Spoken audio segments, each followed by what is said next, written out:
మొన్న మహాసేన రాజేష్ ఇప్పుడు శ్రీనివాస్ రెడ్డి రేపు ఇంకొకరు కావచ్చు. కానీ వాళ్ళందరి డిమాండ్ ఒకటే. ఇదే ఏపీ ముఖ్యమంత్రి నారా లోకేష్ మంత్రిగా డిప్యూటీ సీఎంగా ప్రమోట్ చేయాలని. అవును, ఈ క్రమంలోనే ఒకరి తర్వాత ఒకరుగా తమ గొంతు విప్పుతున్నారు, డిమాండ్లు వినిపిస్తున్నారు.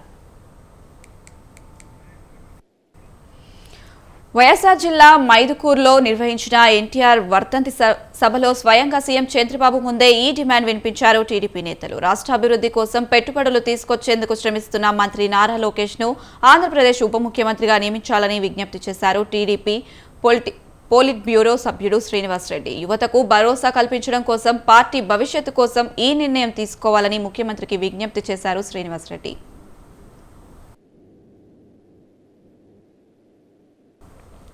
కేవలం శ్రీనివాసరెడ్డి మాత్రమే కాదు, ఇప్పటికే ఈ డిమాండ్ గట్టిగా వినిపించారు మహాసేన రాజేష్. ప్రభుత్వంలో మంత్రిగా పార్టీ కోసం విస్తృతంగా లోకేష్ కష్టపడుతున్నారని, పార్టీ భవిష్యత్ అవసరాలను దృష్టిలో పెట్టుకుని లోకేష్ ను ఉప ముఖ్యమంత్రిగా చేయాలని డిమాండ్ చేశారు మహాసేన రాజేష్.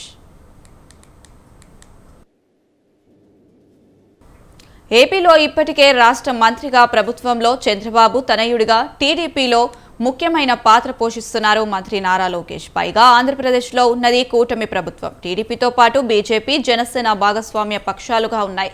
డిప్యూటీ సీఎంగా జనసేన అధినేత ఎమ్మెల్యే పవన్ కళ్యాణ్ బాధ్యతలు నిర్వహిస్తున్నారు.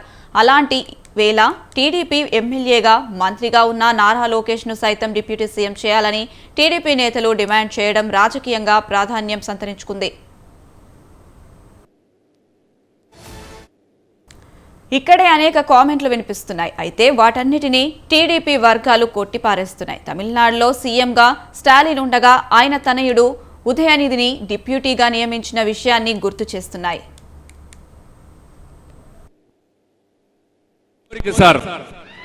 43 సంవత్సరాల్లో తెలుగుదేశం పార్టీ ఆవిర్భవించిన తర్వాత 3వ తరం నేత మన పార్టీలోకి వచ్చారు, నారా లోకేష్ గారు.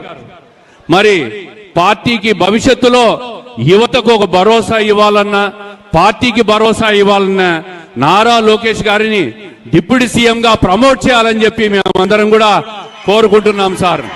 దీనివల్ల పార్టీకి బ్రహ్మాండమైన భవిష్యత్తు ఉంటుంది. అన్ని రకాలుగా యువతను ప్రోత్సహించే విధంగా ఆయన ఈరోజు ఐటీ రంగానికి కానీ, పారిశ్రామిక రంగానికి కానీ, అనేక సంస్థలు రాష్ట్రానికి తీసుకొచ్చే దాంట్లో కానీ ఆయన చేస్తున్న కృషిని ప్రజలందరూ గమనిస్తున్నాం. ఆయనను మరింత ఎలివేట్ చేసి పార్టీకి ఉజ్వల భవిష్యత్తు ఇచ్చే విధంగా తమరు చేస్తారని ఆశిస్తూ, తప్పుగా మాట్లాడింటే మన్నించవలసిందిగా కోరుకుంటూ తమరు ప్రసంగించవలసిందిగా కోరుకుంటున్నాం. చివరగా మాకొక